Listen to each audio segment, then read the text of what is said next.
Um, Good morning, everyone. Welcome to the first Africana Studies Network and Lecture Series.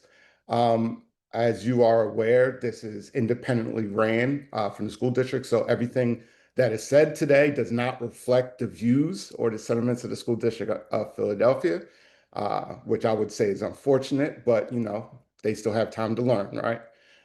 So I really appreciate everybody taking time out their Saturday morning to join this conversation. This is just the first kickoff, so this will be slightly different than ones going into the future and the ones in the past. But we do have a combination of presenters today who are going to be talking about the 67 walkout, be talking about the international context when we talk about Africana studies, Black studies, and even just kind of like when we're talking about education in the modern context, what do we mean? And then give folks some time towards the end to kind of break out and discuss briefly, and then come back as a whole group and finish out the morning. As you can tell, this is an hour shorter than the Africana Studies series ran through the district. That's because we want to respect people's time. Plus, we also want to make sure that everyone is brought into the conversation correctly. With that being said, definitely throw in chat any questions or anything as we go through. We'll also have an opportunity to share some future things that are coming up next week and moving into November that are very exciting. And I'll run down some updates around the Black Print 20 conference that is definitely going down, and give folks an opportunity to ask any questions about that. So with that being said, if there's no questions, any clarifications before we begin the day? Hmm, okay, that's what's up. So at this point, Chris, I'll pass it off to you before you jump to Carrilee for you to just run down the partnership that we have for this with the Tanner House.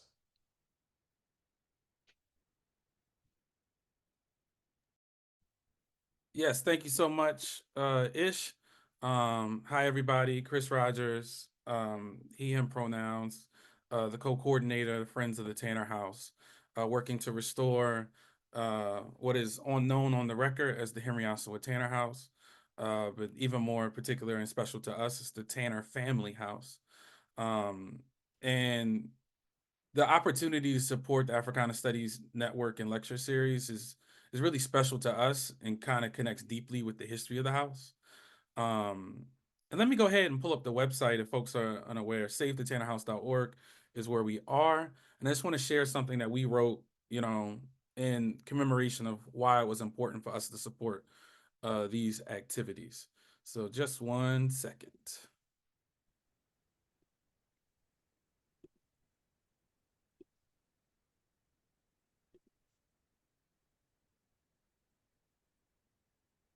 Okay.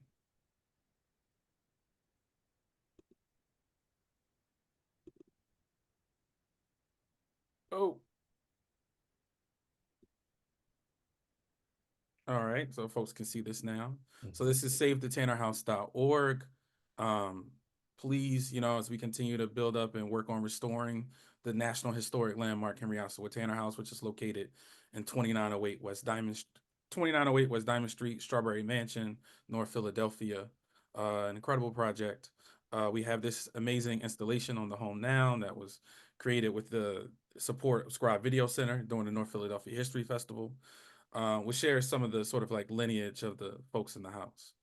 In particular, for today, we wanted to uplift the legacy of, in particular, Bishop Benjamin Tucker Tanner, and the network that he, helped establish or was a part of through his work with the AME Church, but also how that, led to many different connections that the Tanner family leveraged over their, you know, history.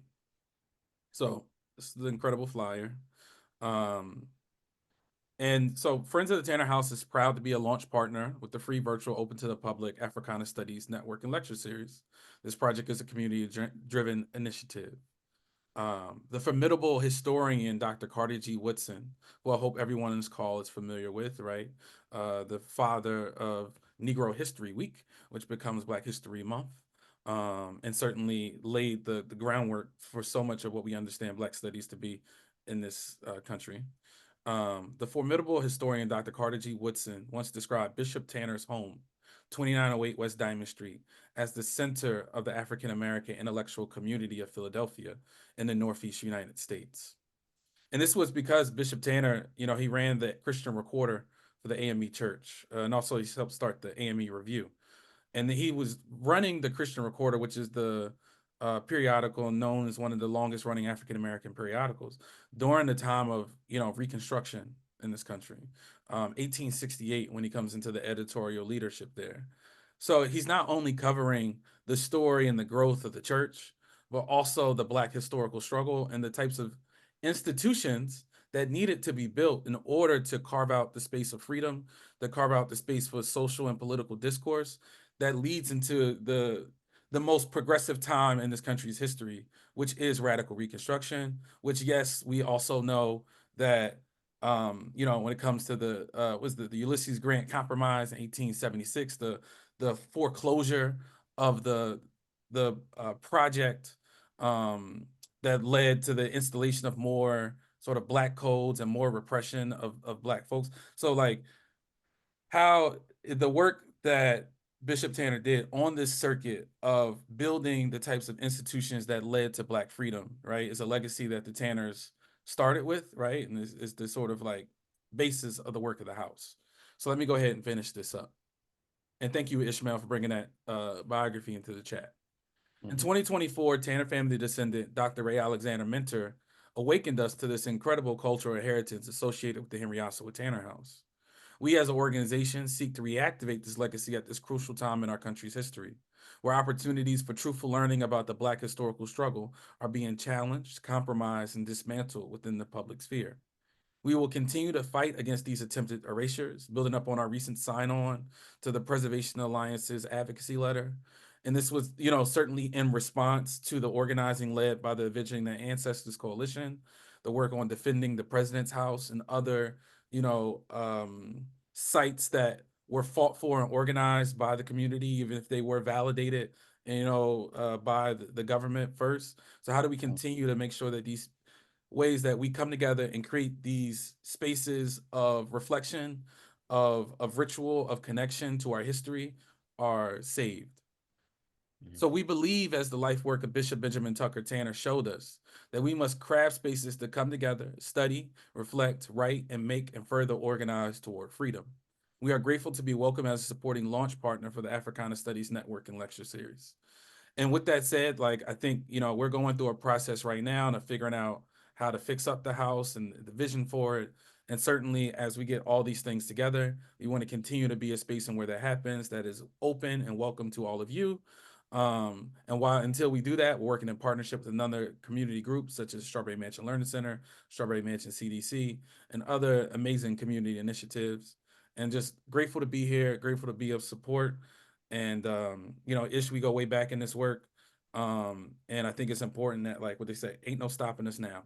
You know what I mean? Or as the Mary Mary song, we can't give up now. We've come too far, you know? Understood. And this work is important, and we don't do this work on behalf of any, job title. We do this work on behalf of our people. So I'm grateful that be a part and seeing this work continue and seeing us continue to build out this network, not just in Philadelphia, but seeing it connect and show a model for how folks can do this all across the country. Um, yeah, yeah. So that's it for me. I'm gonna bring you back to the stage, brother. No doubt, no doubt. Uh, Thanks, Chris. And like Chris was saying, this partnership for me is so important because the Tanner House, as Chris was just explaining, did represent that intellectual piece in Philadelphia. And then all we have to do is look at the history and learn some lessons to deal with what we're facing in our current context. And thanks, Chris, for bringing that up. We are facing a time, and that's why today is going to be slightly different than future sessions because we wanted to kind of just bring folks together, kind of norm where we're at in the situation with the attack on talking about these subjects, communicating with one another. and also try to encourage folks from other places who might not be able to be exposed to this type of conversation, to this history, to join us. So I'm super excited for today. Our first short presentation is going to be done by Carrilee Bryan.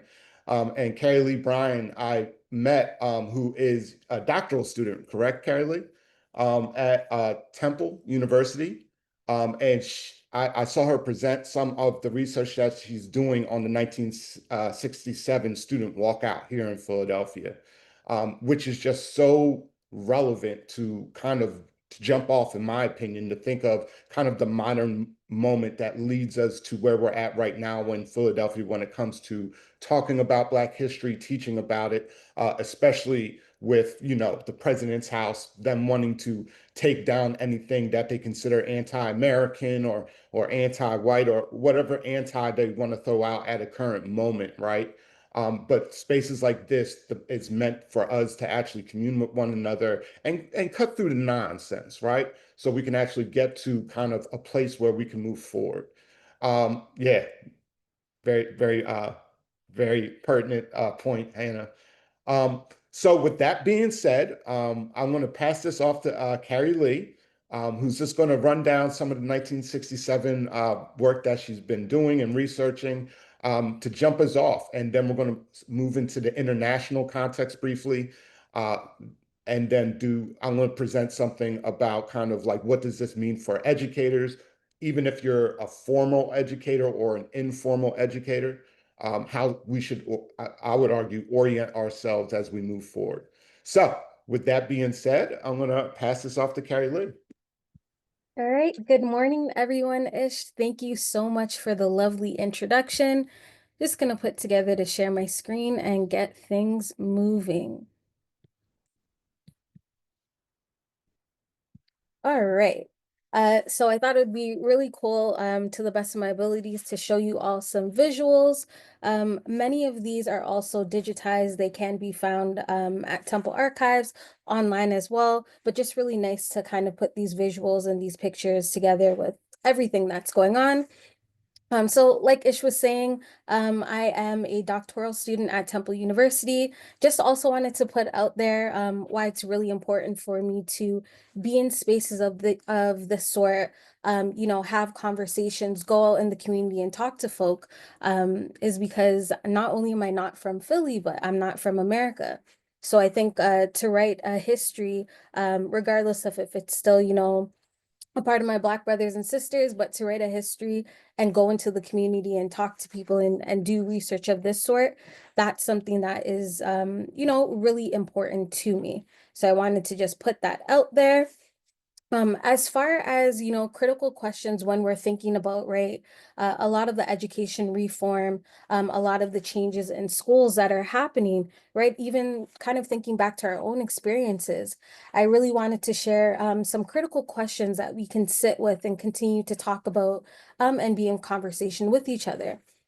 So the first is, what debates and patterns have shaped the history of schooling in the US in the 20th and 21st century, right? So thinking of, you know, the 1900s all the way to our present day period, right? What sort of cultures within the schools, outside of the schools, you know, in terms of citizen making, what has been going on in history that makes learning and thinking carefully and deconstructing education, right, and these spaces really important?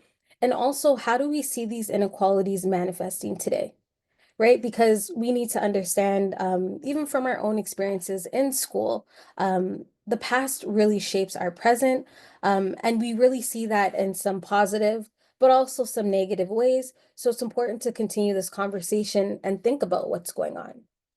Now, as far as the history of African American children and youth goes, especially when we're thinking of, you know, this long civil rights struggle, there's really an issue with scholars, with even people that, you know, recount these memories of discussing what happened with Black children and youth in particular, right? We look at the Black Power movement, you know, the student movement, Northern student movement in particular, and it often omits the voices of children and youth, right? And a lot of this has to do with this kind of historical idea, this idea that still exists, that these youth, these children, right, they don't have autonomy, they are not self-determined, right? That political consciousness isn't there. But this 1967 protest that happened, right, and the ones that the students practiced prior to, they show that these children and youth were organized, that they understood what was going on in the world. They understood what was going on in their immediate sort of urban spaces. And they wanted to talk about this, unpack it, disrupt and dismantle things. So I just kind of really wanted to also put out there that locating this experience, right, it's not easy. But when we go back to schools, right, when we look at things like yearbooks and photographs, thinking about the leisure, right, the play of students, the play of children, policies, how that connects to mobility. Student organizations are huge, which can also be found right in these yearbooks. And just kind of thinking about these childhood labor laws, right? Children's literature, different ways that really push us to think critically and ultimately reimagine, right? What these experiences look like, what they felt like. And again, a lot of this is because the voices of these children and youth, Black children and youth in particular, they're not preserved in history. And the historiography of things, those opening pieces, when you're reading those books and those articles, you don't really see their voices, right? It's almost suggested that they didn't have that autonomy. So it's just really important to consider how we can locate these voices. So, like I was just saying, this timeline, what I do in my work, focusing on this is looking at the Black Power movement, the Northern student movement, and that long civil rights struggle. But this is looking at it through the lens of African American children in particular. And it's really important to also think about things like surveys, right? Which were happening, right? The Board of Education, there are a series of conversations that they're having that have to do with, okay, well, what's going on with these students? What are their grievances? How do we deal with it? But also we know of policing, right? In particular against Black bodies, and how looking at those records in particular are kind of gold mines for us to understand what were these sort of criminalities that were placed against these Black bodies, the youth in particular. Right. So thematically, right, I look at things like access, opportunity, academic freedom, mobility, like I was saying, reform, social justice, and student unrest. And I also just want to point out that when we're thinking about things that are happening historically, especially as far as pushback, right, resistance against Black folk, especially children and youth, the titles, right? The way that the names are coined, right? A student demonstration, a student walkout, as opposed to a protest, is very important to not just how we remember history, but how we talk about it, right? Because a lot of the newspapers, a lot of the sort of secondary sources as well, they call it a riot, right? They almost are suggesting that the brute force that was taken, that it was okay, that it was appropriate. And this has a lot to do with how we remember things, right? Based on these names, based on these titles. So you'll see I kind of have a few pictures just to the side. Again, these are also found online. If you go on Temple's digital archives, you can locate it there, but many of them are also on Google as well. But you can see, right, even using pictures, right, to think about this 1967, student demonstration, we know that in November it was not warm, right? So to suggest even that these students weren't organized or intentional, right, is almost like comical, because we see them, we have in these pictures, we see them in their coats, we see them in their jackets, right? Their scarves, they still have their protest signs. But more than anything, these students that we see around, they're running right to the Board of Education, and they're gathering, right, they're uniting, and taking up and just promoting this idea that their voices, their experiences matter, and they're collectively coming together to go to the Board of Education to support, right, these other students, their classmates, that are meeting with the superintendent, that are meeting with folk from the Board of Education, so that they can lay out their grievances of these unfair, right, racist and prejudiced school administration policies that are impacting them in ways that only these students can speak to. Right, so it's really interesting. There are 25 demands that these students made and brought to the Board of Education, right? This kind of aligned with the whole sort of sentiment of the Black Power movement, right? They wanted that education reform. They wanted that, that African American sort of curriculum in there, the culture. They wanted it to be spread out, right, through different departments at school. They wanted better facilities, right? More representation. They wanted their schools, right? Their administration to look like their students, to look like the community, that Afrocentric culture, right? But also really important, they wanted cheaper school lunches. So all of this kind of just unpacked and thinking about it, this goes to show that they were aware of what was going on. They were very much so politically conscious, right? And I was fortunate enough to get this flyer on the right-hand side, right? And this is what the students made. This is them calling out other students. This is showing their organization that they're calling students from different schools to say, these sort of grievances of issues with white policy and students being expelled, this was happening at other schools. So we need to come together, right? Come rain or shine, we need to come together. We need to work together and unite and be bold with our voices and speak to these issues that we're having. So this is all kind of going back to my point of, the importance of these students being studied, their memories being preserved, right? Because it's very important what they did. And in my work, I'm arguing, right, that this event in particular really served as a catalyst for the education reform that happens later in Philadelphia. So kind of just playing this down with, a bit of a timeline, just to get you all to kind of understand, right, what was really kind of going on, right? So we know there are these tensions with Frank Rizzo, who was the police commissioner, later turned mayor. But what really happened as a response to this 1967 protest is he sent a busload of police officers, right? Even though there were already staff that were at the student demonstration there, they sent a busload of these police officers to use brute force against these students, right? Arrest them. And you can see, right, in just some of the images that are there, that it was excessive force, right? That there were many police officers in terms of ratios to students, and more pictures that you unpack. And as you zoom in, you can see the fear, right, on their faces. The news coverage is something that was huge as far as it goes to remembering, right, what happened, especially depending on what newspaper it was. The language looked a lot different, right?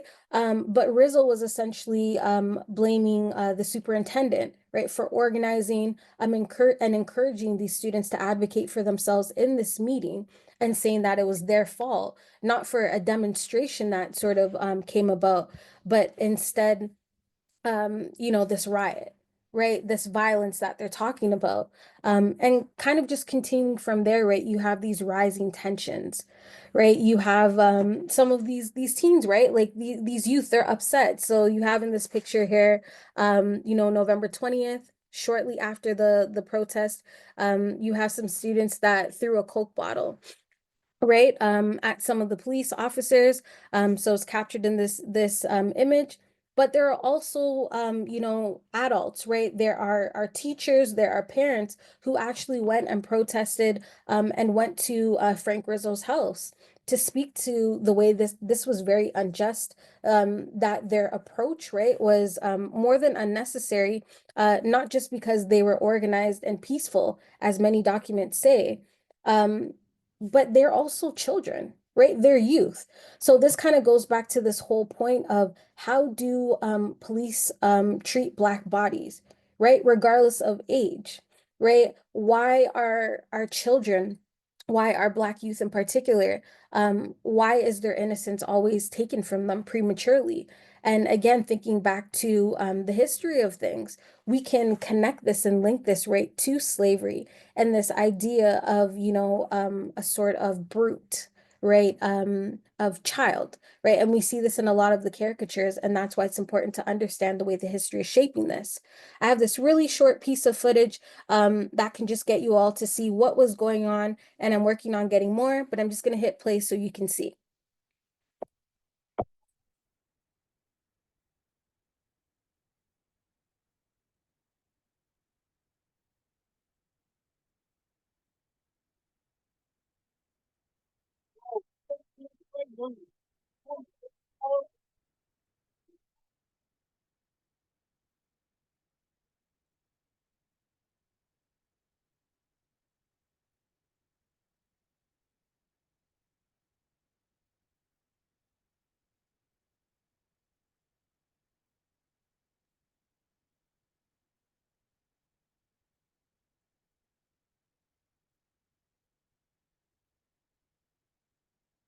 All right. So when we watch that, right, we get a better idea of what these experiences of the students were, but also an early telling of how the police continue to use brute force, right, violence unnecessarily against these students who are organizing the ratio.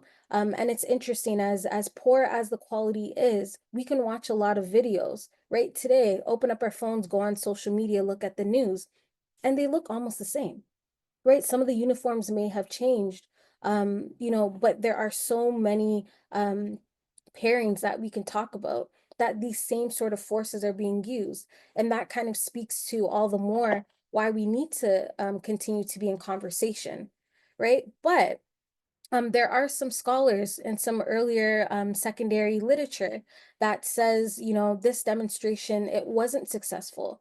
But what I aim to do in my work is push back and say that the organization of these students, it was indeed successful, right? So in March 29th of 1968, right? So the superintendent for instruction, he puts together a letter and is sharing this with Philadelphia's public school principals, advising of telecasting Roots Resistance and a Renaissance television series of Afro-American history, right? So this is something that is now being put in place. There's a conversation going on. But even more important, we have 1969, right? A survey is published, and there are other surveys after this, right? Asking these students, what Black history do you know? Where did you learn it from? What Black history do you want to know? So this is sort of extending upon this point that the voices of these children and youth that have organized, that were intentional, right? In conversation with each other, that it wasn't in vain and it actually was successful. And we'll just kind of see, right? 1969, 1996, just some primary sources that I was able to locate. We have the Board of Conversation, the Board of Education continuing, right, to be in conversation, speaking to the importance of African American history, African American culture in schools, right? So we're seeing this playing out in different timelines, right, different dates, but it still continues to be a topic of conversation. Now, we all know the Board of Education sometimes can say things, and it doesn't necessarily mean that just because the funding was put out there or the suggested literature for the students was put out there that it's read. But being in conversation itself, having these reports, it shows that there is success, right? So then we have in 2005, Philly requires the high school students to take a Black History course in order to graduate. Moving forward now, right, we have in 2019, right, 5 mastermind high school students, emphasis on high school students and that political consciousness and autonomy that we see, right, continue through generations. They put together to have the historical marker of the Black student walkout, right? So they do this in 2019, create a 104-page document to gain this approval. 2020, it's approved. 2022, it is unveiled, right? And we have, Philly's very own Dr. Kamiko Rael, a Temple alum, right? In 2022, she writes Not Pay for Us, Black Educators and Public School Reform in Philadelphia. And this also really brings back up this conversation of education reform bringing back to light, right, this 1967 protest, that there are a lot of scholars, especially as far as the Northern student movement go, that have almost forgotten about this, or haven't really picked it apart as much as they can and as much as these sources offer. So this is kind of just going to show that there are these changes, right? The progression may seem gradual, it may seem slow, but it is certainly there to speak to the reality, of which my work argues, and I'm sure many people who were a part of this event experience and can attest to that, their organization, it was not in vain, right? This is something that was very intentional. Um, and I just kind of want to put it out there that I'm hoping that my work can really capture these voices, and really change the way we think about childhood histories, and Philly's history as well. Right. So I am more than willing to talk to anyone, and continue to be in conversation. But I also wanted to say it's very important that we continue to occupy these spaces, right? And on October 22nd, you could scan this QR code. You could send me an email if you wanted more information. Um, but at Temple, there is going to be a kickoff for teaching Black history, valuing Black educators, right? It's going to be hybrid, in person and online. But I would love to see you all there. I would love for us to be more in conversation of what's happening in the schools, right? You see the work that I sort of presented, but it's really important for us to continue to be in conversation with each other. So that's something that I can send out as well. But I really just wanted to thank you all for listening. I know that there was a lot thrown at you with these slides. I'm more than willing to share all of this with you. Like I was saying, it's really important that we continue to be in this conversation with each other. And the only way to really disrupt and dismantle things is by talking to people, getting the truth and getting the accurate and inclusive histories that really push back against the narrowness, of these narrative arcs that often overlook Black youth in particular. So thank you. Mm. Wonderful. I never knew that one of the demands was cheaper lunch. Yeah. So Yeah. even with Temple, there was this whole thing they're having like these brown big protests, but also being in the area of sort of a food desert. This was an issue. So and again, this is why you have to read into different sources and put a lot of time into getting an idea of what were the issues. Because I'm not finding it in the 300 plus books that are just surrounding me right now. Mm. Yeah, Mm. that this presentation was incredible, and thank you. There was a note from folks about whether the slides could be shared. So certainly we can talk about being able to follow up with folks via email to make sure everyone has access. But I'm not gonna say and I got a really special note from a dear friend of mine, um, the president of the Sala Philadelphia Heritage Branch, Miss Regina Vaughn, who mentioned that she was a part of the 67 student walkout. And I want to invite her to offer, some comment. Um, Miss Regina, you there? Try to get you to unmute.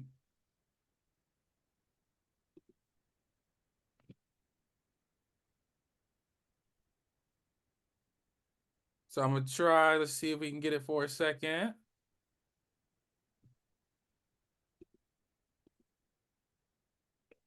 Miss Regina, Okay. there you Yeah. go. All right. Good morning, everyone. I'm Morning. Regina Vaughn from the Philadelphia Heritage Branch of ASALA, founded by Carter G. Woodson in 1927, but we can document back to 1924 here in Philadelphia. And I really appreciate the work Chris is doing, the connection to the Tanner House. So I'm texting Chris back and forth. Carly, I appreciate your presentation. Um, the Masterman students did interview many of us participants. We're 70. We're in our 70s now. And so she did interview some of them at that time, the Masterman group. And they're still interviewing. Email you and let you know who they are and who's still interviewing for your research. And thank you for bringing that forward.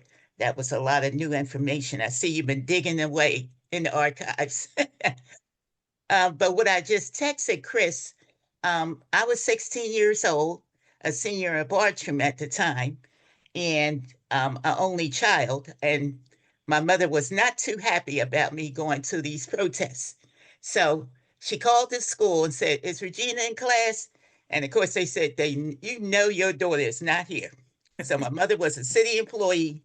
She immediately hit down, and Frank Brisso recognized her because she must have had a city jacket on or something. So he's being very cordial as a fellow city employee, but he broke code as she was standing there, and he said, "Get their black asses." So he delivered a charge that is documented by my late mother. So continue your work, Carly, and I got your email, and I will email you. Before you go, Thank Miss you. Regina, it would be remiss because we sort of stand on the shoulders of Asala in this work a bit. And the Heritage Branch, as we know, is 98 years old, the branch, but yes, that history goes back to 1924. And you Mhm. are approaching 100 years. Yes, so we're Congratulations. busy. Yeah.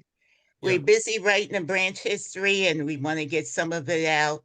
Um, Starting in February, I've asked a couple teachers to do some lesson plans and things like that. Yeah, so if anybody wants to get connected, please connect with Mr. Gina. I have our contact information because we need to ensure as we go about, making sure that the legacy of the people who have created and crafted these spaces continue. So let's lift up our South Philadelphia Heritage Branch and continue to bridge the generations there because this call has many different generations of people who have been studying the history, and we need to keep these institutions going. And there's a younger branch, so we 70, 80-year-olds can go take a seat, the Monco branch. They might be online as well, Yes. led by Yeah. Karen Williams. Thank We you work, so much, Miss Regina, for stepping in to be able to share for a moment. I really yeah, appreciate put it. my email in the chat for me. Yes, we'll do. Okay. Yes. See, this is so dope when we have like someone who was actually there speaking about it. We have someone actually digging in the archives, bringing up stuff that, I've been studying this for a little bit. I didn't know about certain things that were highlighted there, which is just fantastic. And before we move forward, I definitely want to uplift. I've been working with Karen Falcon at the Jubilee School. And Carrilee had a chance to meet the students who are awesome, aren't they? Last week, and we are planning, and you can save the date, and more information will be coming.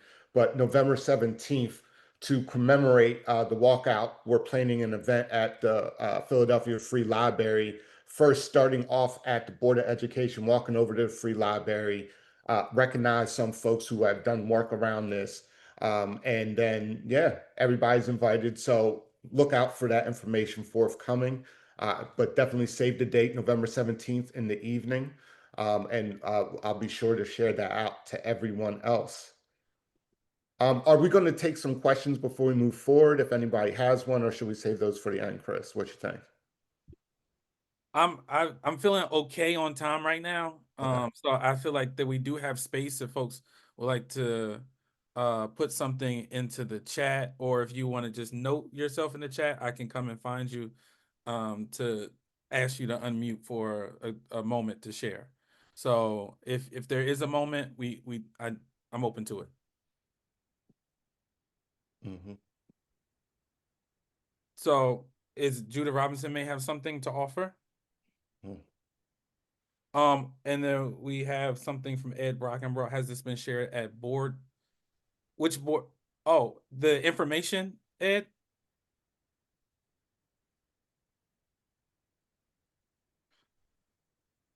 Okay, can it? Oh, we'll talk about that. Okay. I I think I'm going to invite Judith Robinson to offer more to the story.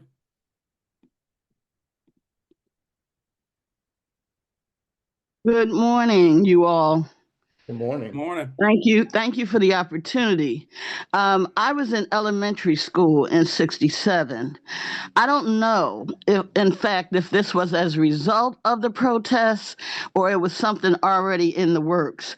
But in my elementary school, McIntyre Elementary School at 30th and Gordon Street, it's now a PHA development, we learned African American history. We went to a classroom. My teacher was a Jewish teacher, Ronald Goldstein, but we had some heavy Black presence in that school. Our vice principal, Mr. Haley, was a Black man. The upper staff was Caucasian, but we learned history in our school. It was closed captured in, I believe it was like Channel 12 or the public radio or the public television. And it was powerful because it's made me what I am today. I don't shrink from anybody talking about history or African American history because I learned Sunni Ali Bear, the Songhai Empire, about Mali, some of the oldest institutions on earth, and how they were training people back then. So, I may be a little interesting, but I come fully loaded with information based on that. And then I went to Fitzsimon Junior High School where they gave us dates and times and taught us music, etc. So I'm going to expound on this, not take over the whole space, but I want to tell you all my experience in North Philly and all of the schools I attended, graduated 84, 75, Simon Gratz High School, president of that class, and we had civics. We had citizenship in our elementary all the way up. So there's another side of that story. Thank you all for the opportunity to tell you all. Some of us got it. I don't know how many of my classmates can tell you this, but we were a powerful class in a 6th grade elementary school right in the heart of North Philly. Thank you so much, you all. We're doing digging the crates because a young lady is from Temple right in my neighborhood. So I'll reach out to you, sister. Thank you so much. Wonderful. Appreciate you. Thanks for sharing.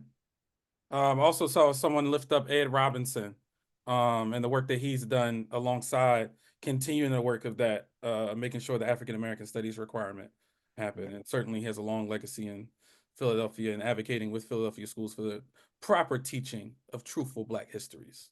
And what's that called? Someone gifted me the 1969 School Board of Education booklet about rediscovering Africa, written by John Hope Franklin, that the district, commissioned to make. So, I think the story is more complex. I think what those students did with that walkout was truly it did switch up the game, even though at the time it didn't seem like it.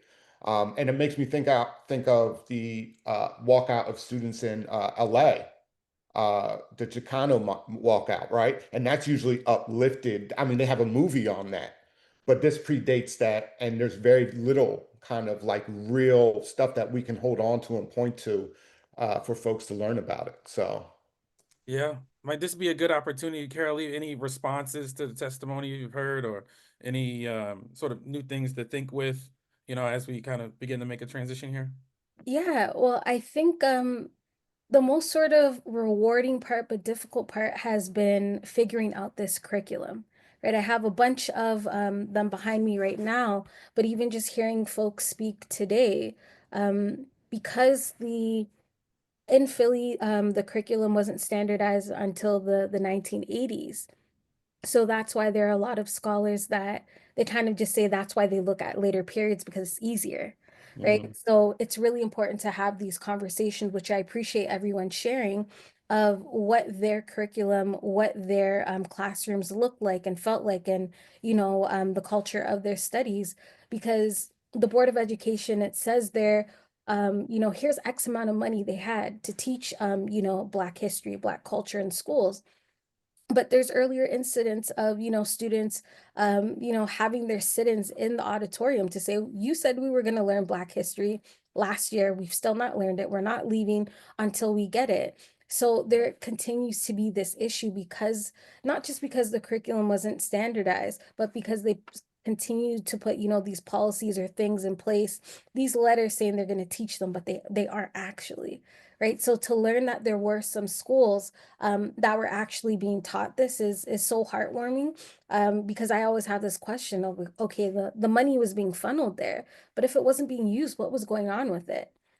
So this is just kind of speaks to this larger issue of education reform, and how to really successfully execute it, because we all know, kind of sitting here right now, things that are said, put in place doesn't mean it's going to happen. So thank you for everyone that has shared and reminded me to dig deeper and have more conversations. Wonderful. Wonderful. Thank you. Ish, I'll pass it to you as we begin to transition here. I'll remove Carrilee. Thank you so much. I'll remove from the spotlight, myself as well. And I'll pass it to you, Ish, to lead us into our next section. Yes, thank you so much. And hopefully, I don't know about y'all, but I'm still like processing some of the things that need to be included when we're even talking about local Black Philadelphia history, just from that brief conversation. I also just want to uplift, there's some great questions in there. Hannigan asking, uh, would love to know the racial demographics of the teachers delivering this content, right? And then adding in, Carrilee, what you just said, I would love to see the racial demographics of the teaching and where it wasn't taught, where they were receiving money to teach it.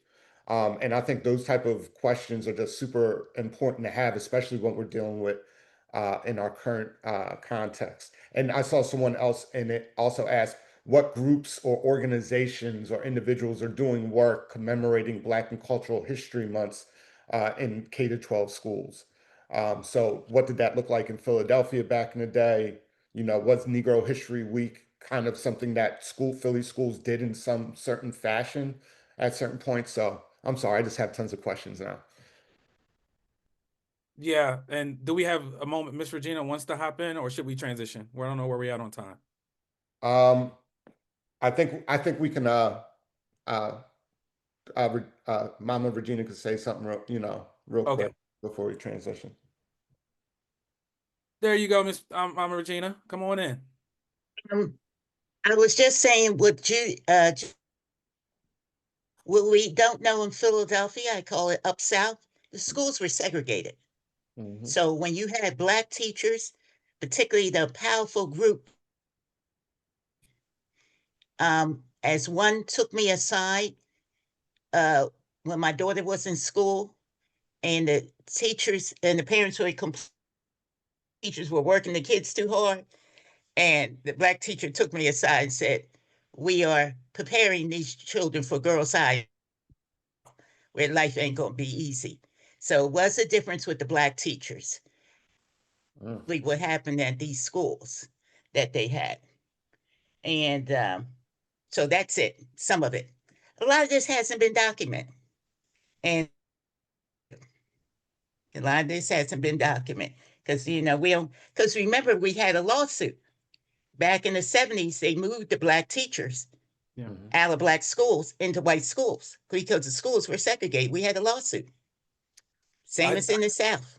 I tell you this, Mama Regina, is Kamika Royal's book, Dr. Kamika's Royal book, who was already mentioned, uh, Not Paid for Us. She talks about the process, right, by which she had to enter into the school archives to be able to even recover this.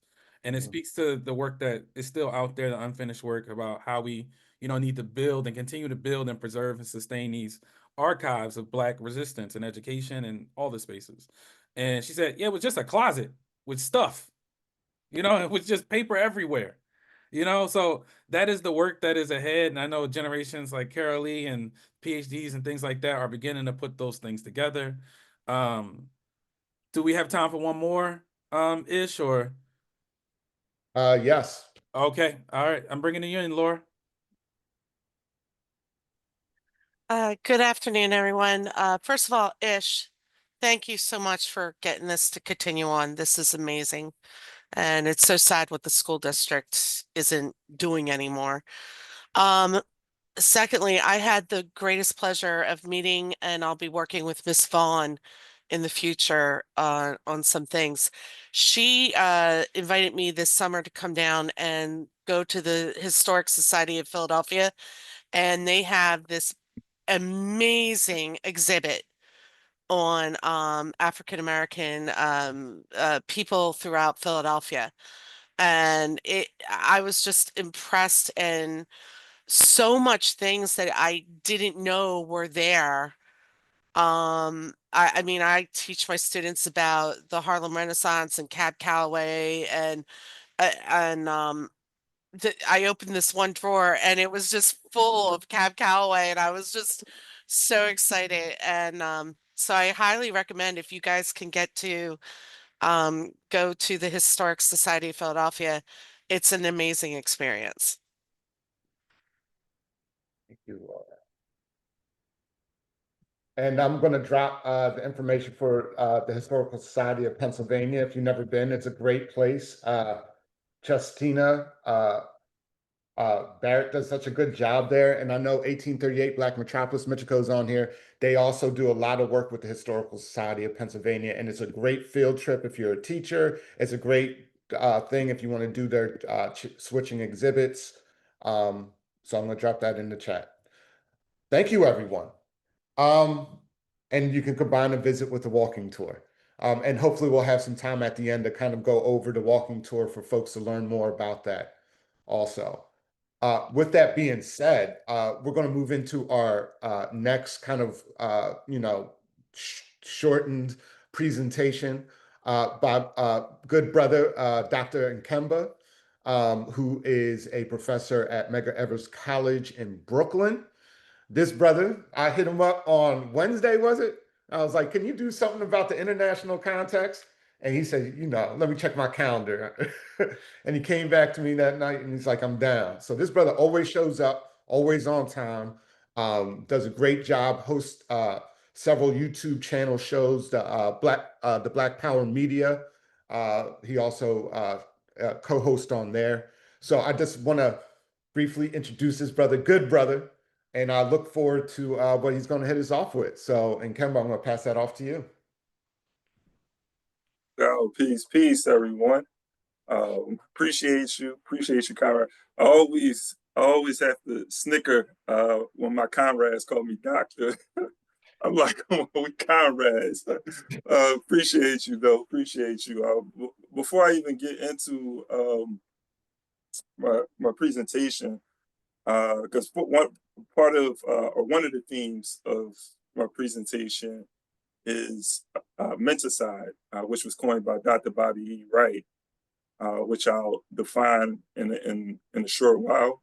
But when I was listening to Dr. Bobby E. Wright, I actually just gave a presentation on combating menticide about a week ago, and I'm playing one of his videos in the workshop, and I heard him say this before, but it was kind of like a reminder. And he was talking about Black History Month, and why we have what we should do. He's like, nobody else has a Black History Month. He said, what we should do? We should have a Black History Year and a White History Month. And so I said, hey, that would be dope for 2026. It being like the centennial of the beginning of which will become Black History Month. We have a Black History Year, and we'll do a White History Week. And let's do it the week before Kwanzaa, so we don't end the year with White History Week. So that's what I'm going to be pushing for. So let's get into it.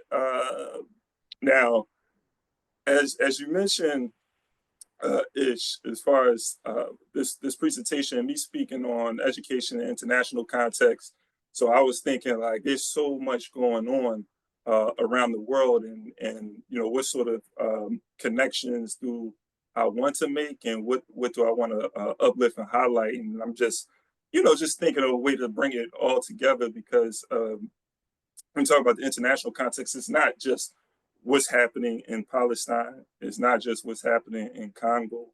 It's not just what's happening in Sudan. It's like what's happening global in Latin America, all of these things, right? All of these places and locations, right?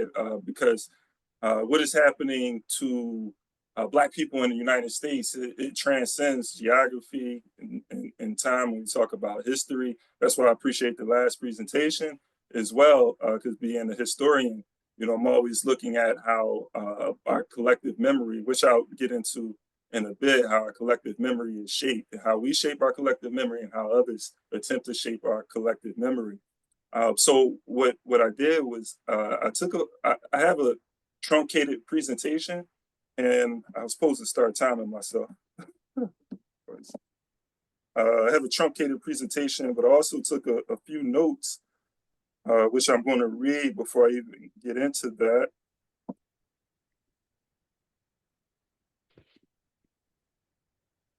So there's a few throughout this presentation. There's a few things, and a few themes, and I may not touch on all of them, but you may hear it as I'm speaking. It may come up, such as nation building. Nation building is very important. So when we talk about our education, when we talk about everything that we're doing, institution building, period. I believe it should be guided by or driven by nation building, and not nation building in a narrow sense or in the traditional sense, because we should be internationalists, right? And nation building, what it looks like today in a globalized world, with the technology that we have. The world is a lot smaller now, right? And we're able to transcend boundaries because of the technology. So nation time, yeah, it been time. And so so the way a nation would look like today, would look today, is going to be a lot different than what it would have looked 50 years ago, 100 years. At least it should, right? But we should be guided by nation building, because we should be anti-colonial, anti-imperialist. The institutions that we're building, the type of education that we are receiving or giving, should it should be counterbalancing colonialism and imperialism and capitalism, to be quite frank. If it's not doing that, then it's sort of working to which we have, the type of education we have been receiving is working to maintain or sustain the system of oppression and exploitation. So nation building is one of the themes. Colonialism is another one. Just having an understanding that the system that we are under is a colonial system. If we don't look at it as a colonial system, we don't look at it as colonial capitalism or America as a settler colonial state, it's kind of hard to develop institutions or the type of thinking and education that is going to dismantle systems of oppression and exploitation. Dr. Emerson Wilson, and I'll say this again later, he stated that it's hard to revolt against a people whose values you share. And this is what the education, or I should say indoctrination, of the American school system has been so good at, is instilling the same values as the oppressor and the exploiter into the oppressed and the colonized. Decolonization, Pan-Africanism, as well as some themes, and menticide, as I mentioned earlier, menticide, which is the deliberate and systematic destruction of an individual or group's mind.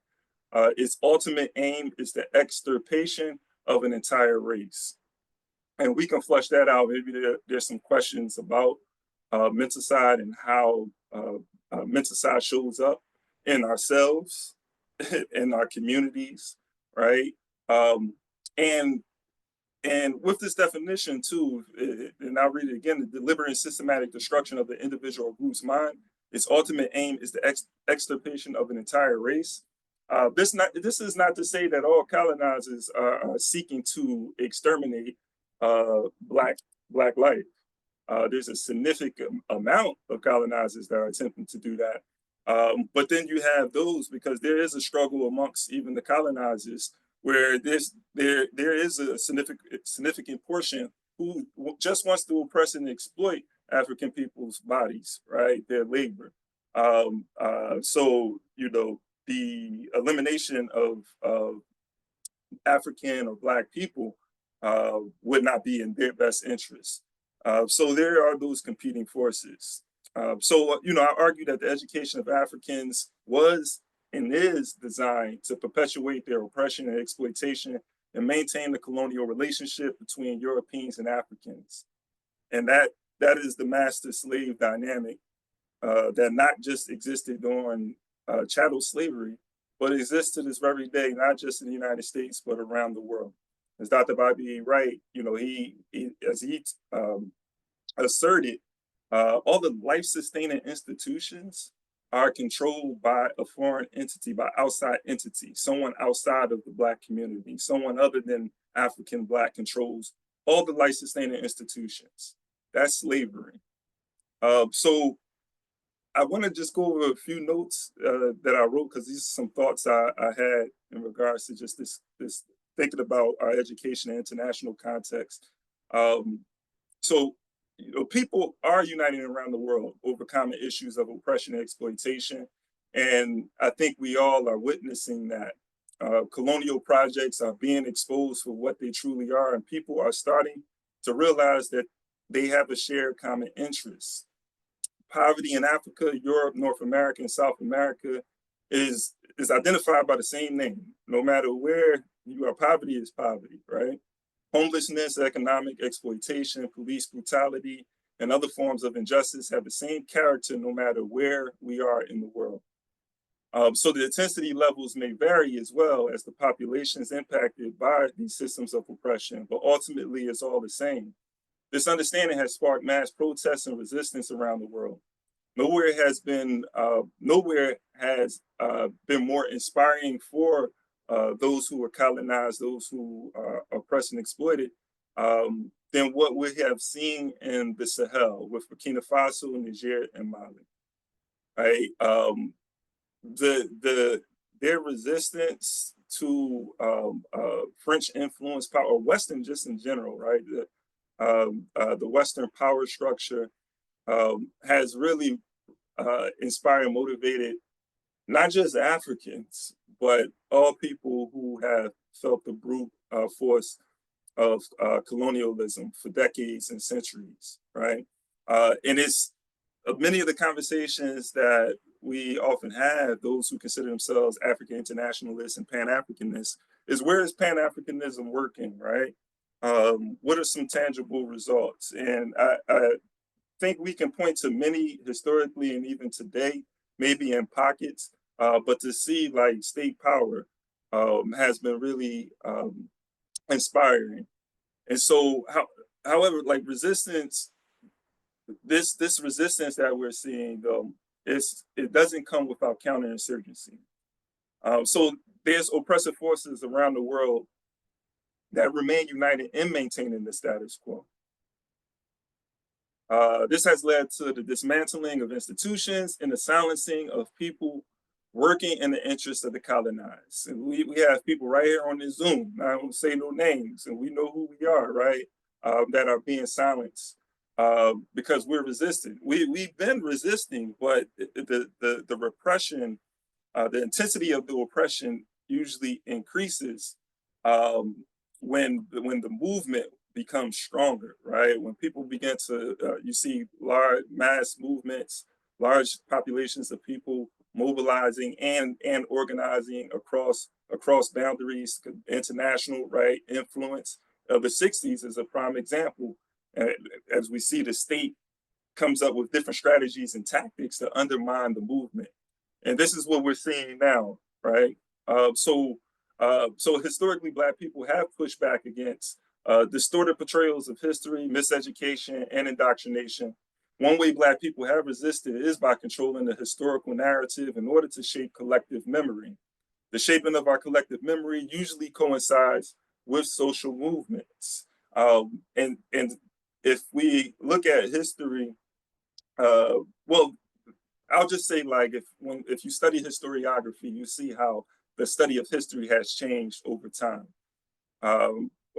Cultural history, political history has been a dominant way of studying and conveying history for a very long time, and even today, it has a lot of influence. But in the 1800s, particularly in the 1900s, though, more so in the 1900s, you're going to see social history become a more dominant presence in the study and the conveying of history.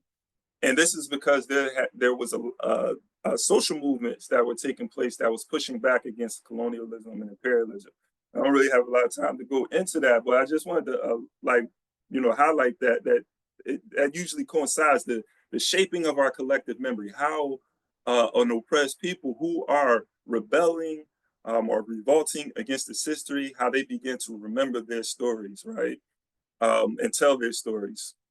So this is why we must understand that the attack on Black history is an attack on our memory, and it's a part of a broader movement to maintain white supremacy and colonialism.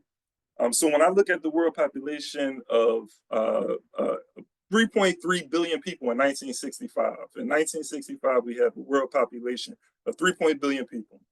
And then when we look at today, where you have 3.5 billion people, more than the population in 1965, that's almost half of the world's population live in poverty. When we see those numbers, we understand that there's something fundamentally wrong with the system, right? We live in a system that's inherently designed to enrich the few while oppressing and exploiting the many, right? The numbers don't lie. The needs and desires and wants of the bourgeoisie differ from those of the masses. And so this is something we have to understand when it comes to what type of education, right, that we're receiving and our children are receiving. As the bourgeoisie, they operate from different starting points. They hold different worldviews. Yet our education can indoctrinate us into thinking we share the same interests. And again, Dr. Emerson Wilson, he taught us, you cannot and you will not revolt against a people whose values you share. Our collective memory shapes how we remember our past and as a people and help us understand our commonalities. It is maintained through cultural memory practices, such as museums, music, books, and other forms of expression. Control or influence over these cultural memory practices has played an integral role in fostering menticide within the Black community. The education of African and Black people is inextricably tied to our survival or our annihilation. And what we learn, both inside and outside the classroom, will determine the kind of world we create for ourselves and whether we are serving our interests or the interests of others. And so I want to give a couple of Hubert Harrison quotes, right? Hubert Harrison, who's considered one of those, some people may say he's like the founder of the New Negro movement, but we know that this was a movement and it was not just one person, right? But he was one of those leading figures that sparked the New Negro movement in the early 1900s. Hubert Harrison stated, in speaking about education, he said, our education systems should shape our youth for what we intend them to become. Should shape our youth for what we, not anyone else, what we intend them to become. He also says, we Negroes in a world in which we are the underdog must shape our youth for living in such a world. Shall we shape them mentally to accept the status of underdog as their predestined lot? Question. Or should we shape them into men and women fit for a free world? To do the former needs nothing more than continuing as we are, right? So when we look out into our communities and we see in our communities being gentrified, we see in the intercommunal or horizontal violence that's taking place, right? And then a lot of people, I will see stuff on social media where people start pointing the fingers at each other, right? At ourselves, which, yeah, and to overturn these contradictions, to solve these problems, is up to us. But we have to understand the source of it, right? We aren't the source. And if that's not a starting point for us, then we can never come up with the proper solutions. Because the fundamental contradiction that we are facing is still intact. Right. So to do the latter, continue with Hubert Harrison to end this quote off, he says, to do the latter is to shape their souls for continuing conflict with a theory and practice in which most of the white world that surrounds them are at one. The last quote from Harrison I want to give is, the educational system in the United States and the West Indies was shaped by white people for white youth, and from their point of view, it fits their purpose well. Into the system came the children of Negro parents when chattel slavery was ended, and their relations to the problems of life was obviously different. So what I want to do, I think I have like 3 to 5 minutes. I just kind of want to introduce just some strategies that we can use, because that's one of the things I want to start doing, is like leaving with some things that we can practice to combat things like menticide, right? Because when we talk about intercommunal violence, when we talk about when we have African or Black officials in place, white power and blackface, neocolonialism, this is mental-cidal behavior. This is what Dr. Bobby Wright is talking about, because menticide has to exist within the Black psyche in order for the white power structure to maintain their power. Otherwise, we would have been overthrew the system, right? We would, as a people, we would recognize these contradictions and come up with the proper strategies, the proper solutions to our problems. So I'm going straight here because I don't have time to go into all of that other stuff. Actually, is it? Yeah. Do y'all see? Is my PowerPoint? Okay. Yeah, we can see. All right.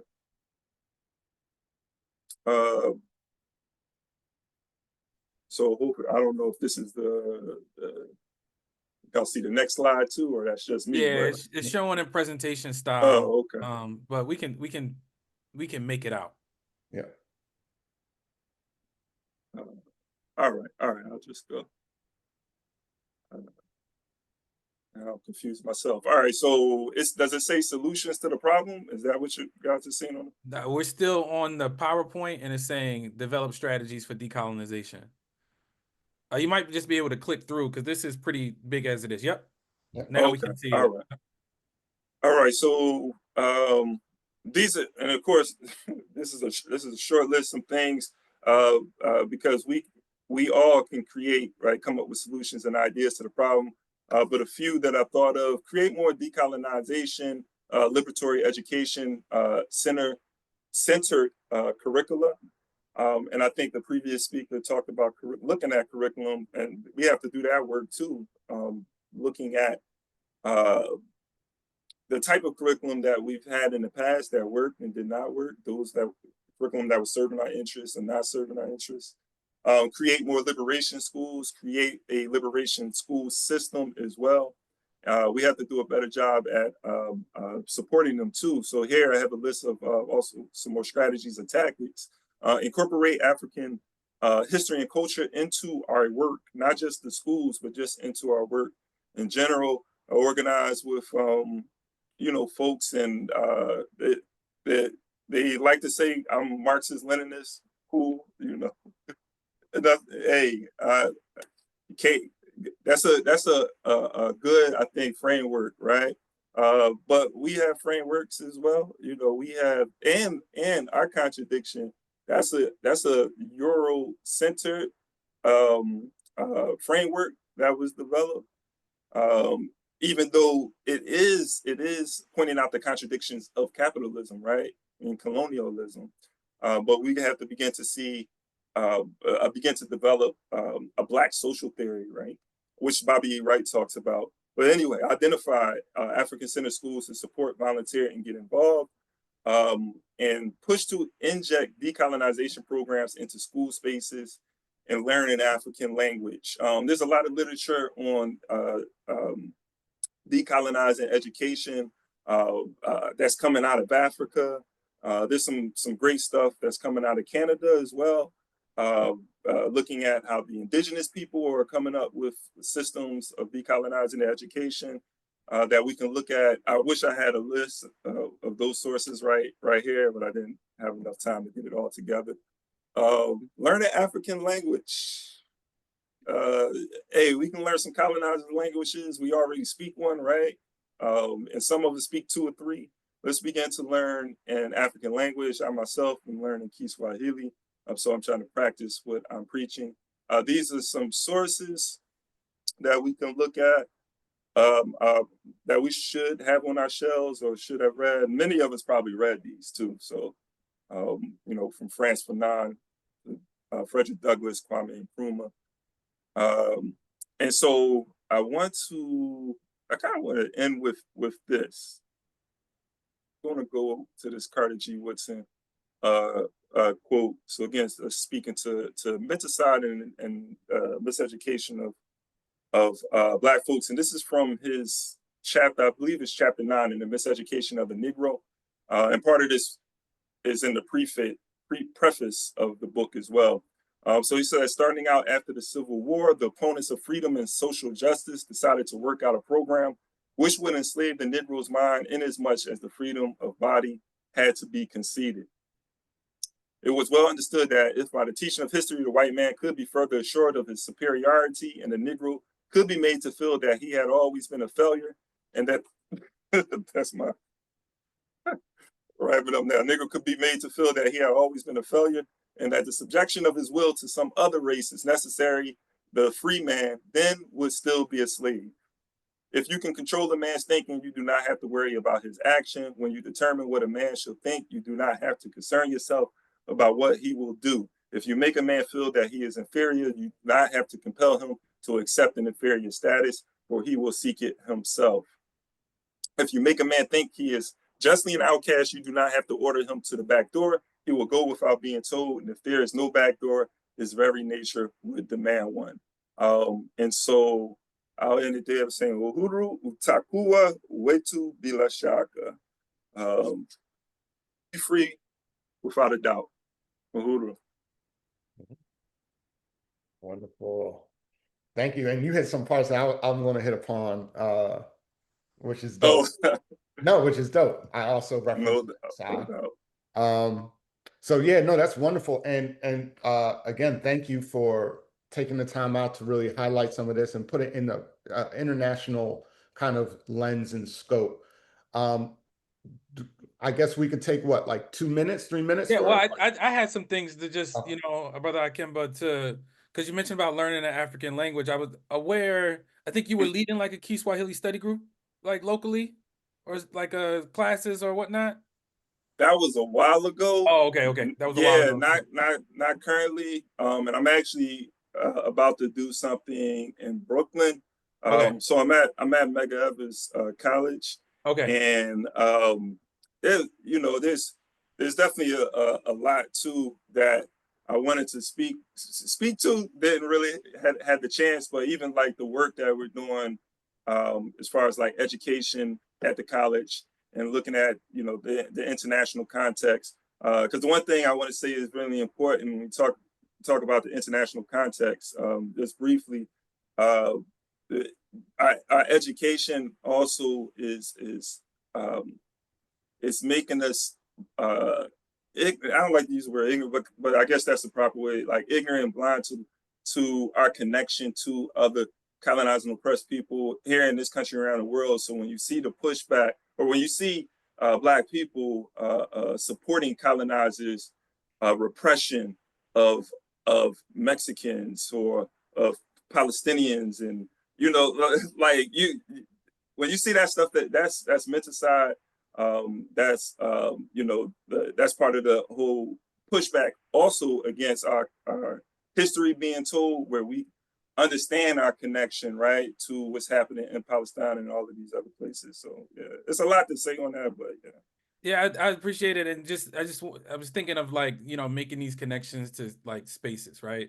And I also think like the lineage that you mentioned of Dr. Amos Wilson, Dr. Bobby E. Wright is the Third World Press, was huge in publishing alongside like Black Classical Press and Africa World, like the world of Black psychology, and like where can folks go to get their hands on these materials? Where can, because in some ways it's not as accessible as it once was. I'm thinking about the work that Hakeem's Bookstore does in West Philadelphia, and just like naming where can we go to sort of build on these connections, and folks can kind of get deeper into that work. Yeah, indeed. And speaking of those bookstores, they're becoming extinct in a lot of our Black communities. In New York, I mean, there was so many, when I moved to New York, there were so many bookstores like Hakeem's, right? You had 2 dozen to 3 dozen Hakeem's. Like today, you can't find any of those bookstores that I saw early 2000s, right? 90s, 2000s. You have to go online. I was in Cincinnati, and wherever I go, I always go to the Black bookstore, right? I was in Cincinnati, they didn't even have one. And I'm like, hold on. So unless you are really exposed to that information, you know, you heard of Dr. Amos and Wilson, then you'll go online and you'll order some books. But you can't walk into a bookstore and be like inspired by titles you see on the shelf, like, oh, you know, let me read this, right? And so that is the state, right, that we are in right now, because they don't want those books sold, and they don't want that taught in the schools. And the last thought I had too, because I wanted to speak to Du Bois, because I was inspired by something I read about Du Bois and his writings, and when I was reading about Du Bois's philosophy, the theme in some of his writings is how structural oppression has to be accompanied by cultural oppression, and which is tied to the education, because when we talk about cultural oppression, we're talking about denial of history is one of those things, right? Because that's part of our culture. And so you just connecting that, the pushback, the silencing of anybody who wants to inject the like true history. It's not like we're making stuff up. Like, this is what Black folks have went through. This is what this country, you know, this is what Europeans did to the indigenous people when they got here. This is, you know, they brought, and this is how they treated them. Like, that's a history that needs to be known. So yeah. And last, there was, you know, mentions in the chat. Folks want to know, how can they get in contact with you? How can they support your initiatives? Oh, I guess Instagram, right? I guess that's the easy way. I can put my stuff in the chat. They can see it, Gotcha. right? Yeah. Yep, everybody But can I'm see it. definitely like, We Charge Colonialism on Instagram, Global Ubuntu Foundation on IG. I'll put my like email. I'll put my number there too, because you can reach out to me that way. But for sure. And if I can, a quick plug. I am doing I have been doing a fundraiser for months, and it's called the Awakening Minds campaign. And so if you follow my Instagram, you share, I have that link. But I'm raising, I've raised about $1,000 on GoFundMe and other means. But I'm looking to raise $3,000 to buy 200 books, 100 Dr. Naeem Bakbar books, Breaking the Psychological Chains of Slavery, and 100 books from Niggas to Gods. And I plan to strategically give them away for free. I'm not selling them. I'm going to give them away and have like book clubs around these books where we have these discussions. And I picked these books because I feel like the authors speak in a language that our youth that are not reading is going to understand. And it's what inspired me. And so that's why I want to get them. So definitely like support the campaign so I can get that going, get in the streets with our youth, and yeah, get them on the right side of history. That's beautiful. If you have an opportunity to just share the reading list, and we kind of recall it from the books that you mentioned so far, we'll make sure that list makes it out to all of our attendees today. Ish, what else you got? I know I'm looking at time too, so just let me know. Yeah, I'll truncate what I'm going to be talking about, and what I'm going to be talking about kind of like does connect to this, and it relates to a larger picture of things, and then we'll have opportunity and for like a larger group discussion. We might have to drop the breakout rooms simply because of time. But yeah, so if everything's straight, I can share my screen. Yep. Thank you, brother Ikemba. Yeah, thank you, brother. And follow this brother on Instagram. He be doing all the things. If you just want to plug in, that happens. All right, give me 1 sec. All right. So today, when I was thinking of kind of like what would be worthwhile to even discuss, right? And this goes to what Brother Ikemba was saying about like this idea of tapping into this long Black intellectual tradition, right? And if you scan the QR code on this will take you, and you'll have access to this slide deck.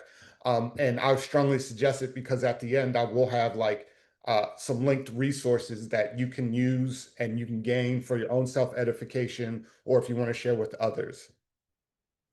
So I like to just start off all of my conversations with like a quote. And I wanted to use Dr. Jacob Carruthers. who I think this speaks to what education is, right? Education is the instruction of those who do not know about the speeches and the wisdoms of the ancestors. Instruction is a process of teaching good speech through good speaking. The individual educated through good speech becomes a good speaker. And I think this speaks to kind of like where we want our kids to get to, right? Not only being able to understand and be able to conversate with others, but also to be able to articulate their own vision. And as I move forward, I do want to acknowledge and express that these views are my own and not reflected of the School District of Philadelphia. These disclaimers are necessary, I've been told, to make sure that there's no confusion about what direction I'm coming at. I always talk about norms. So if you have been in one of my professional developments before, I always highlight it's very important to kind of norm a conversation, even if we're not like in the same space physically with one another. We are in a virtual space. And I really want to emphasize the last part of number one, and that's accept and expect non-closure. We're going to talk about ideas, but of course, we won't get finished those ideas in the amount of time that we have remaining. But I definitely want to start this conversation and hopefully have folks think deeper about what all this means moving forward. So here's just a brief objectives of what I'm going to go over: historical and current barriers that perpetuate racialized inequity, develop strategies to counter, and leave with actionable tools, right? Just like Brother Ikemba just did, we're going to be talking about what can actually be done. We can talk about this stuff all day, but if it has no action behind it or no movement behind it, what is it actually worth? So, like I said before, I love quotes at the beginning, and this is just a beautiful quote that I pulled out of an article written by Lerone Bennett in Ebony magazine in 1981, and it's called "Listen to the Blood." Chris, not to put you on Front Street, but you mind reading this to everybody? The quote.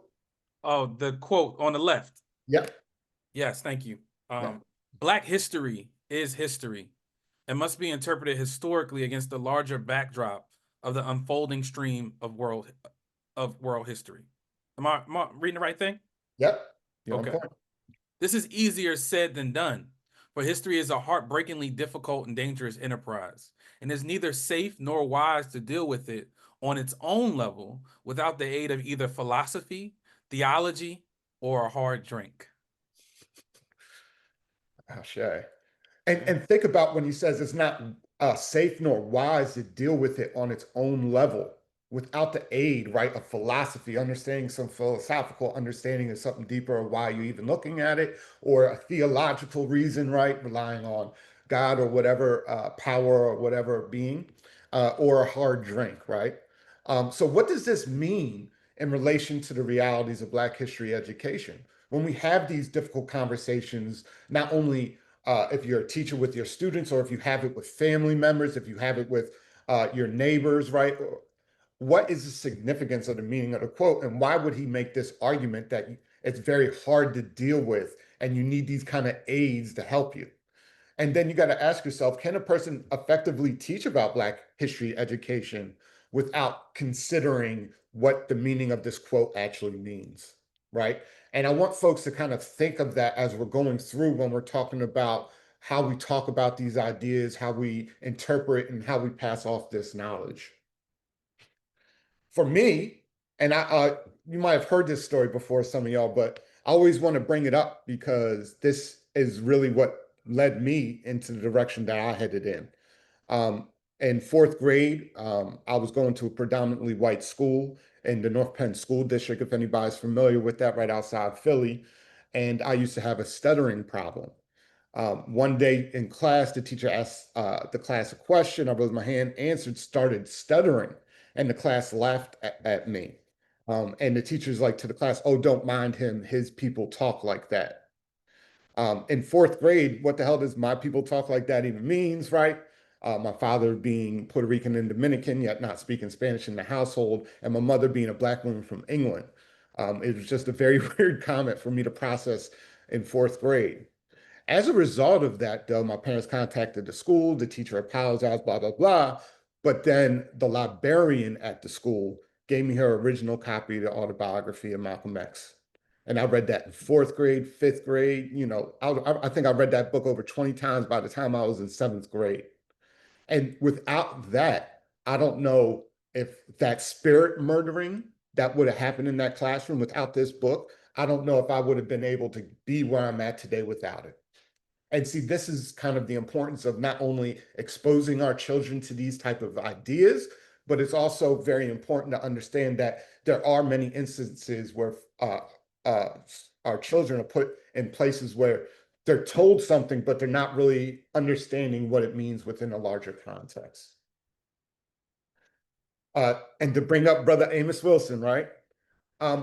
Because there's barriers to be empowered or students to feel empowered in education, right? Historical amnesia, right? This is that idea of the systematic erasure of Black participation in the development of civilization. I don't know about y'all, but my foolish self, I read the comments underneath some of the things like uh, Kajani Jackson Brown during her questioning during the Supreme Court. I went on YouTube and was listening to her questioning, and then I read the comments underneath.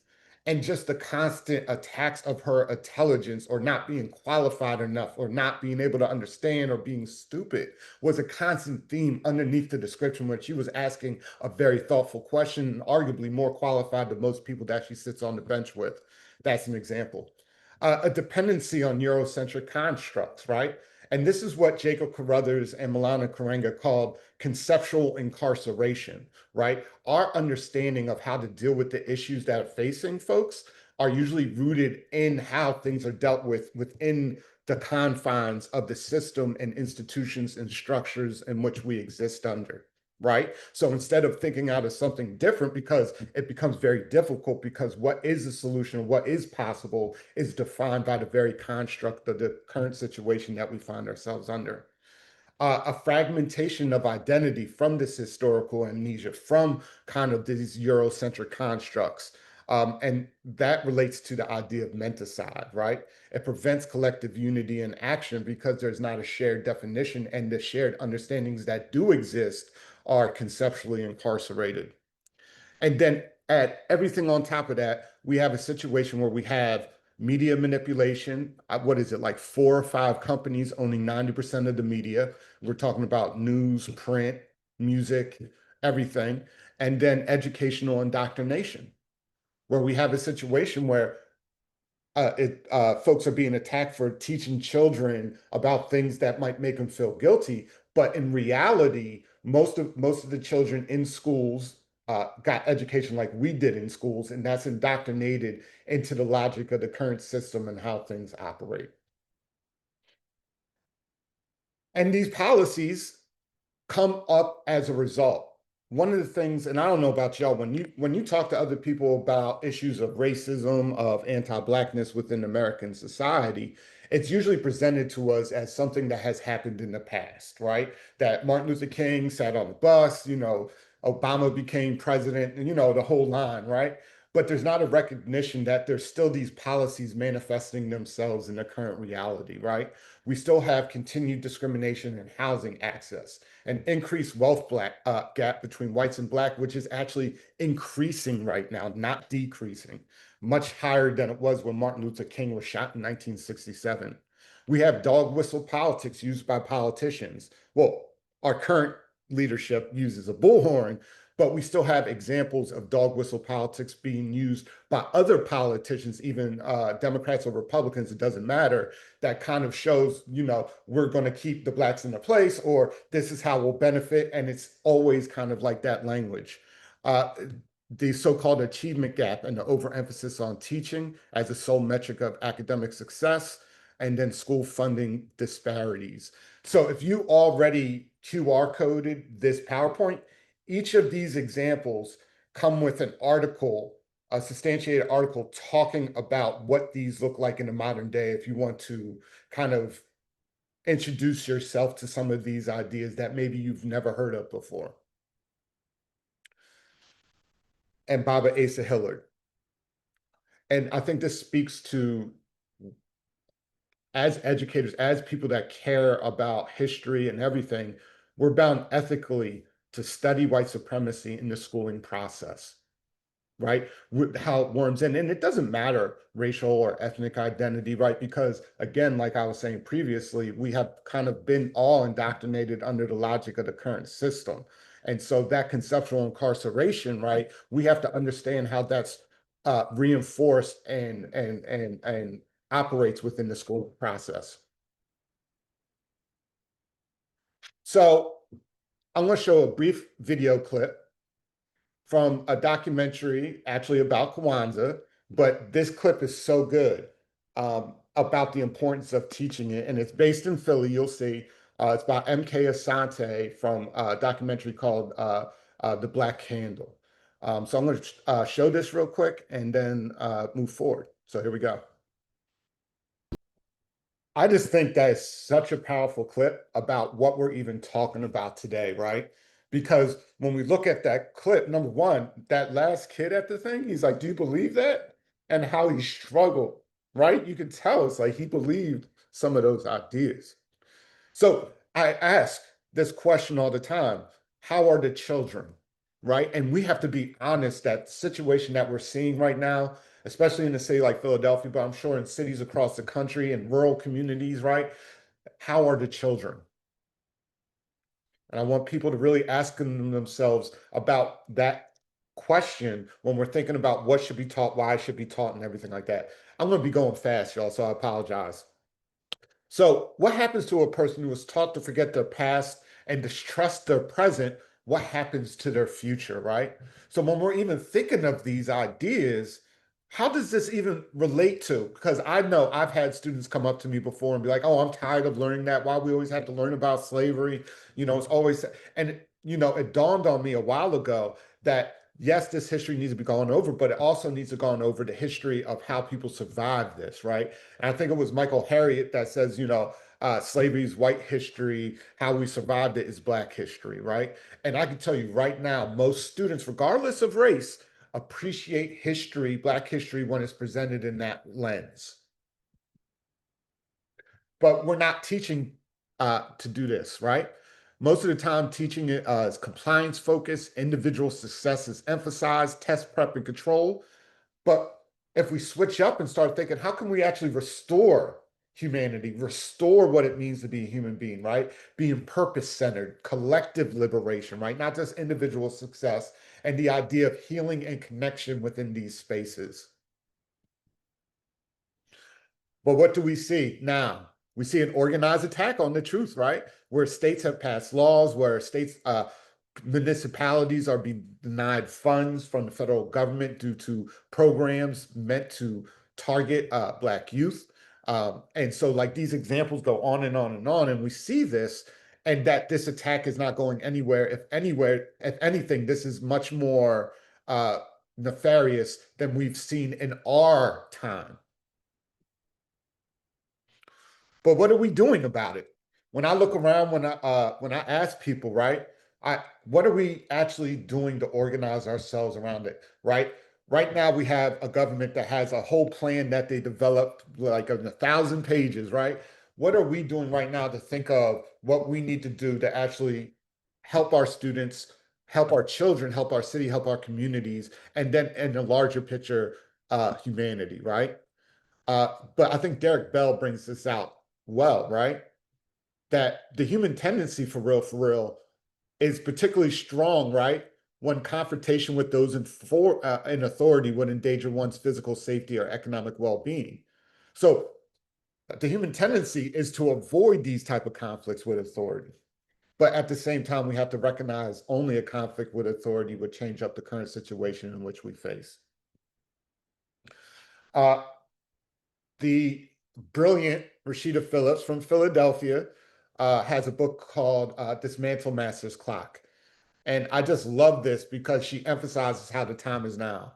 Time is entwined with political and psychological currents of the moment, and we must recognize the specific temporal dynamics at play and act with awareness that the present is indeed the critical juncture for meaningful change, right? So our moment right now, this space right now, what we're doing on the 22nd, what's happening November 17th, right? The Black Print 20, all these are attempts, right, to recognize and be aware that right now, in the moment that we're living, this is where change can happen. This is where meaningful change can occur. Just to highlight some folks, I know my time's running out. So Lucy Craft Langley, if you never heard her, she set up one of the first Black schools for Black children in Augusta, Georgia. Mary McCall Bassoon was educated there. So was Charlotte Hawkins, which led the groundwork for many educational institutions ran by Black educators in the South. But this has always been political work, from literacy being used as control to literacy as defiance to literacy as the design of a liberated future. So there's many examples how, and this was mentioned earlier, how labor was always viewed as the Black community's #1 role, and that education should support that goal. But in reality, when you actually put folks in those situations, they actually use the structures and institutions that they were able to get into to actually push for change, to push for a liberated future that does not exist. And we see this from a teacher secretly teaching their children about Black history in the classroom when they're not allowed to in the Jim Crow South, to a teacher right now talking about what's happening in the world when they're not supposed to a teacher during the enslavement period, teaching children how to read out in the dirt, out in the woods at night, and other adults. So there's been a long history of the Black intellectual tradition having at its center this kind of educational endeavor. But we must reclaim this history by unraveling new meanings and old tales that the past may emerge as an instrument of Black liberation. Dr. James Cone. So just to keep our time good, I want to talk about this fugitive practice and radical tradition. Reading should be presented to students as a refusal of domination, right? You're learning something that you're not supposed to learn, right? And this also goes to hidden acts of knowing and Black ancestral text analysis.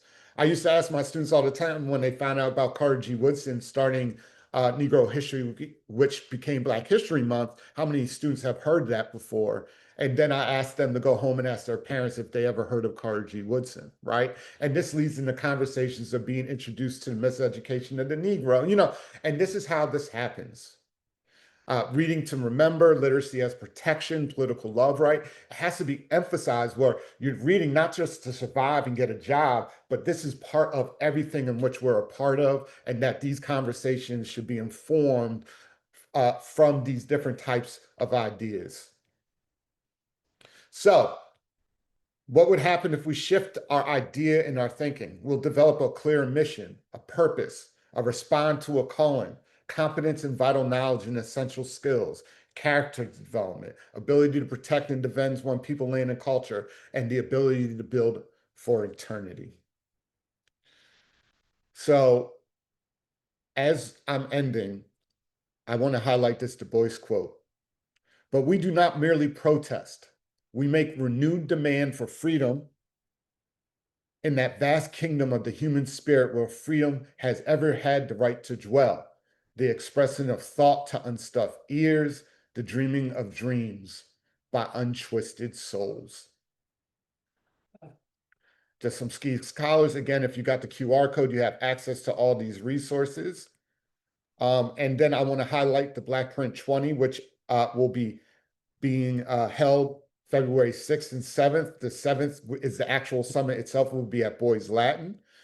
Further information will be coming out the next couple weeks. If you're interested in submitting a proposal to present, proposal submissions are open till November 16th. And please reach out to us. There's our email right there. And we look forward to connecting with everybody. And here's my Instagram, my personal email if you want to reach out. But thank you. And I'm sorry to take up so much time, Chris. No. This is perfectly fine. There was an ask if you could come back to the QR code slide. Yep. Or I don't know, we'll be able to email the link out too a bit later. Yeah, here, let me put the link into the chat and then we'll email the link also. Okay. Yeah. All right. Yeah. I really want to thank you, and I apologize because we are kind of on a hard stop. Got some family things to get to after this at noon. But certainly I think this was an incredible, beginning, ish, and beginning to lay out the platform. I love the layering of history, right? And that our struggle to like reclaim education, has always been education in the service of like African liberation is an ongoing struggle, and we got to see that from so many different angles, from seeing Miss Regina and teens and the student walkout, to learning about struggles across the globe, and that these things connect us, right? Like, that was beautiful to be able to witness today, and just the beginning of what this lecture series is intending to do. And I think, you know yes, and I agree. I think that Dr. Ed Brockenbrough mentioned earlier about the need to have like formal support, and that our public institutions, who, yes, that we labor and are made in many ways on our backs and our taxes, should be defending this work. But I also think about the privilege and freedom and the possibilities that come when we reclaim these in our own sort of independent or interdependent ways, and really are allowed to speak with our whole truth, right? And stand on business about our history. So I think this was like really incredible. I invited folks to continue to, reflect in the chat, offer some connections, what you would want to see as we continue this series. Let us know, plug if you have any initiatives that you're working on. We would love to know. I did have, well, Ish, I'll let you reflect. I got a couple things to share in my closing, but I'll let you reflect on the opportunity that we just kind of went through too. Yeah, no, I definitely want to encourage folks, if you have ideas about, or folks you would like to hear, maybe a scholar or something at one of the next Africana Studies things, definitely reach out to us, give us those suggestions. Yeah. Any events, anything like that that you have, please share. We can share with networks. The more we build this out, I believe the better we'll be able to have all these type of things ongoing, and even like develop your own. If you want, if you're inspired from what you heard today and you want to do something, reach out to us, right? There's tons of people in the larger community that would be willing to support, willing to come out, and all those type of beautiful things. So, Chris, I gotta say thank you so much, bro, for the first Africana Studies drawn in this format. And yeah, for the most part, that's where we're at. And Yeah. we're at the edge of that. Yeah, and thank you so much. I'll lift up for folks. Yes, look into our connections with yes, I love that. Thank you, Charles. And I think I know a perfect person that could be good for doing a presentation there, particularly grounded in the Philadelphia history. I hope folks know, and Michiko's, very good friend and partner and collaborator, Morgan Lloyd. Shout out to 1838 Black Metropolis. Yeah. Um, I'll say as we close up, I've been plugging this book. This is called Future in Black Lives by Maisha T. Wynn. It's recently released, and it recovers the period, really thinking about the 70s and the work. Russell Rickford has a book called We Are an African People that talks about the Black independent institutions and the education spaces. And this book talks about her, who grew up in those schools, and how we need to reclaim those strategies toward what Black education needs to be now. So I'll begin with just a framing and then go into a final poem. And so this is the work of, the Institute for Positive Education, Haki Madhubuti, Mama Safisha, thinking of the work of the Betty Shabazz School, which is still going in Chicago, the work of like framing Black institutions during the Black arts movement of the 70s, if you will. And they say the purpose of independent Black institutions would be to provide African people with identity, purpose, and direction, to reinforce and perpetuate the ideology of the African world. Black people must know who they are and that they are, identity, to know what to do and why to do it, purpose, to know where to go and how to get there, direction.